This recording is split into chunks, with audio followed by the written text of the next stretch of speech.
Okay, yeah. I feel like I told the girls in the locker room after the game that I felt like this was maybe our most complete game, and just top to bottom had contributions from a lot of different places. And I know, we've had 4 wins over ranked opponents, but to me, with the way we lost at Penn State, and just knowing that there are some transition kind of issues and matchup things that we needed to really square up, I'm really proud of the way our team adjusted, and I thought maybe our most complete game. First question, Derek Peterson from Hail Varsity. Hey, Amy, season high for you guys today in 3-point shooting. What did you like about the looks that you got and the way that you guys performed offensively? Well, I like that we had contributions coming from a lot of different areas. I think I love the fact that I saw my team between our last game and this game really working hard on 3-point shooting, coming in outside of practice and taking a lot of extra shots and repetition, and to see that pay off is fun to see. I thought we were fairly efficient. It wasn't just 13 makes, but 13 makes on only 24 attempts is awesome to see. We did not lose sight of our game plan, which was to really get paint touches in our quest to make 13 makes. So I think that's probably the best part of what we saw today. Parker Gabriel.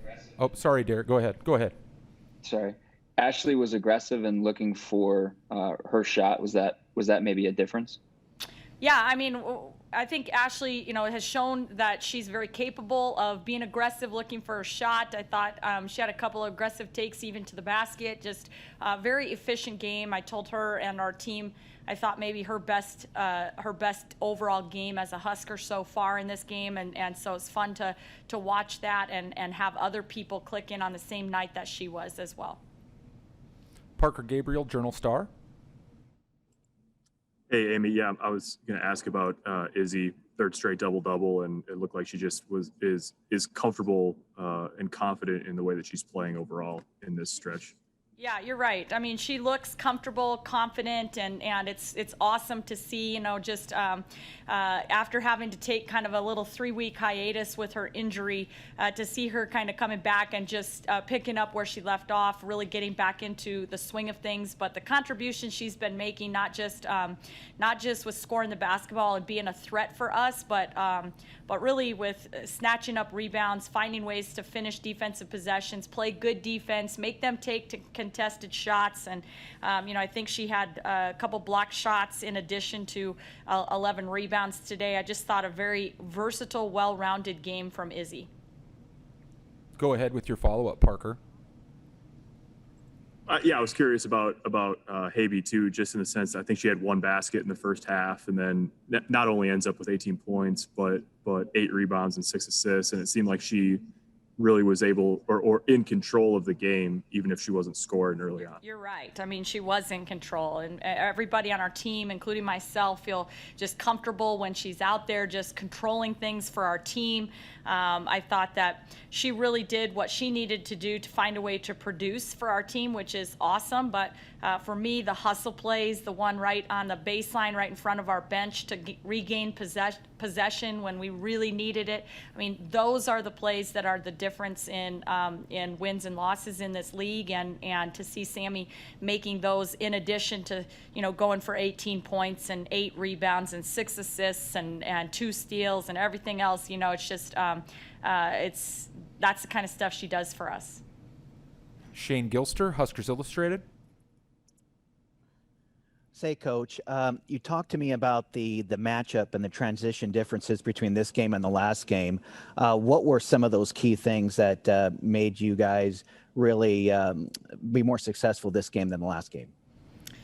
Well, I thought that we just did a better job of having everybody matched up to on possessions. And I think, they do a great job of having really anybody that they want take the ball out of bounds. Anybody can run the right wing. Anybody can run the left wing. So you really can't predict, who's going where. And I thought the last time we played them, there were too many possessions where we'd get, they'd push the tempo and get down in the first 5 seconds of the shot clock, and we would not be matched up. And I thought that we found ways to try to limit that that. We found ways to try to limit the times that they could really push pace, and you know, they still scored in the 70s. You know, that's no secret. They want to play in the 80s. We want to play in the 60s, and you know, so I think, you know, they scored 72 points. I think that's just closer to our end, and that's an advantage for us.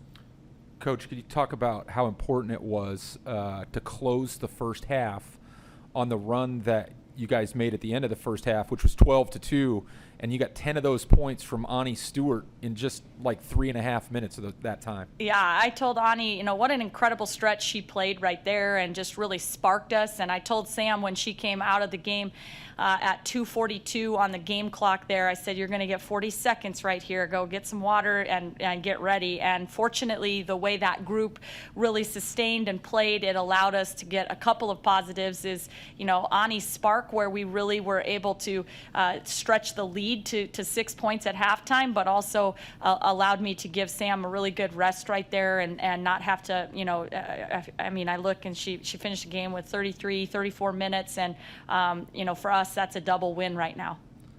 Next question, Derek Peterson from Hail Varsity. Yeah, Cash for them was a handful last time you guys played. It was a little tougher for her to get good looks tonight. What was the difference in how you wanted to guard her? Yeah, I mean, isn't that crazy? She still scored 17 points and got to the free throw line 11 times, and yet we felt like, hey, we did a much better job on her this time around, and I just did. I thought Kate and Ani and anybody that guarded her today just made her have to work for everything that she got, and just wasn't quite as efficient as she was the last time. I thought, once again, one of Sammy's steals was on a play where, you know, I mean, one thing about Cash is she can catch it off the block, and then she's so dangerous. She can go right, she can go left, you know.